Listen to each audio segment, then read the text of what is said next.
One of the things I often hear in relation to malware and phishing email incidents where people misadventurously clicked on a link or open an attachment is how the email they got caught by was really convincing. So in today's video, I'm going to look at 6 things you should ask yourself before clicking links or opening attachments in emails. Okay, maybe 6.5.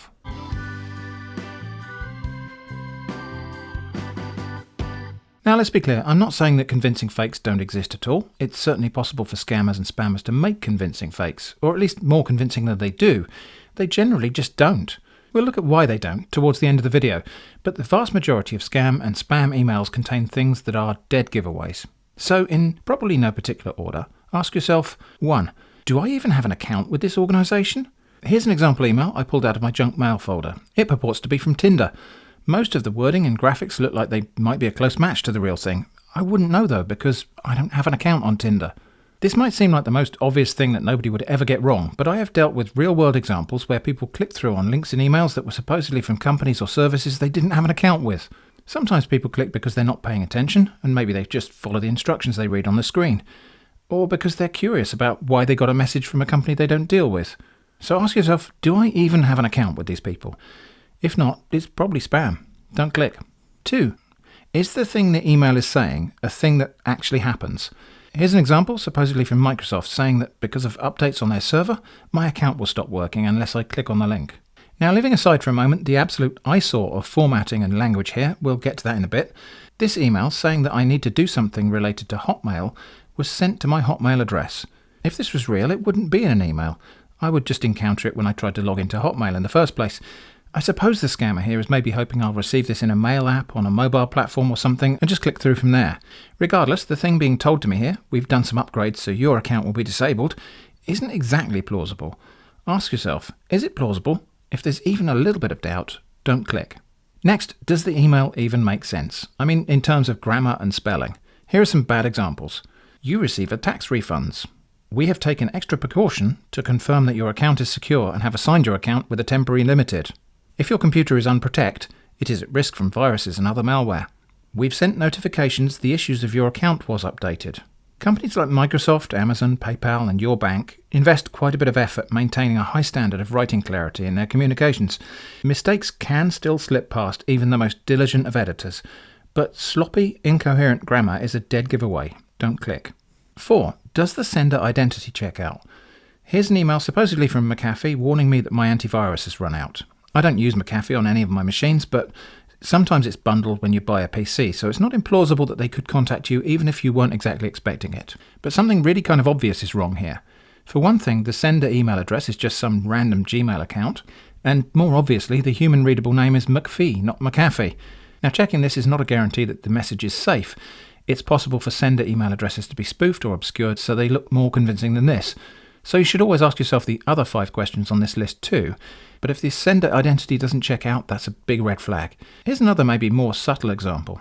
This one claims to be from a PR manager at Blackmagic Design, the company that makes DaVinci Resolve, which I use for producing these videos.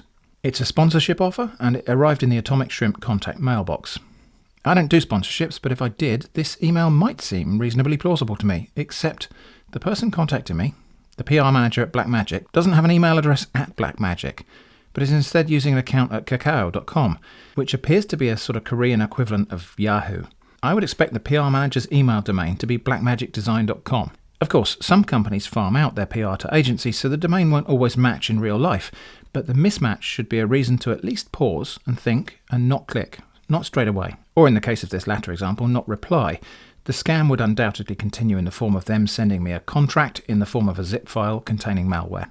Number 5. Does the language match the supposed sender? Not always immediately easy to spot this one, especially if you're accustomed to reading online text from all over the world.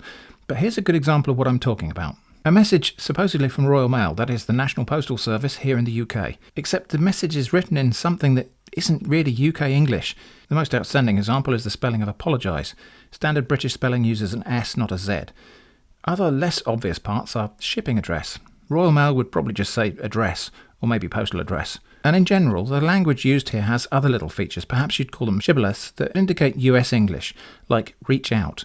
and generally non-British English like the use of kindly, which used to be British English but is now a bit archaic, but still features more prominently in English originating from former British colonies such as India, Nigeria, Kenya and parts of Malaysia. So does the message sound like something the sender would say? If in doubt, don't click. And number 6, does it match what I already know? Here's one supposedly from Amazon saying that they were unable to charge me $12.99 for the next month of Prime membership. I do have Prime membership, and the grammar in this email isn't terrible, and the situation is something that maybe could perhaps happen in real life, except I pay for Amazon Prime yearly and not in dollars. Does this match what I already know about my account? Nope, it doesn't. So don't click. Now at this point I should probably address whether you should try to examine the destination of links you find in spam emails. Is that something that should be on this list? Well, maybe. Certainly if you get an email that says it's from Amazon, the link shouldn't go off somewhere obscure that isn't Amazon. But there are pitfalls involved in hovering or copying out URLs. Firstly, hovering over them is just one step closer to clicking, and right-clicking on them to copy out the link is 2 steps closer to clicking. Especially on a laptop where the buttons are integrated into the trackpad, I've lost count of the number of times I thought I was going to right-click, but I accidentally left-clicked. And hovering over the link can sometimes just display a confusing mess of stuff, out of which the target domain isn't always completely clear to see. So I don't generally bother examining suspect links. If you're really careful and you know what you're doing, then I would say it's okay. But then if you're really careful and you know what you're doing, chances are you probably already noticed some other reason not to click on it. So is it possible for a spam or scam email to avoid all of these flaws and present itself as appearing more genuine? Well, yes, but it just doesn't seem to happen very often. Some people say that the errors in spam emails are there on purpose.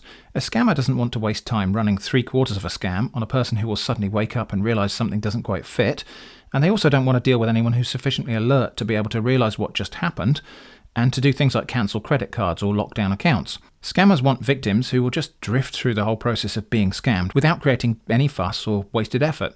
And perhaps for that reason, spam and scam emails are very seldom perfect. So this video isn't going to stop scams from happening. That's impossible.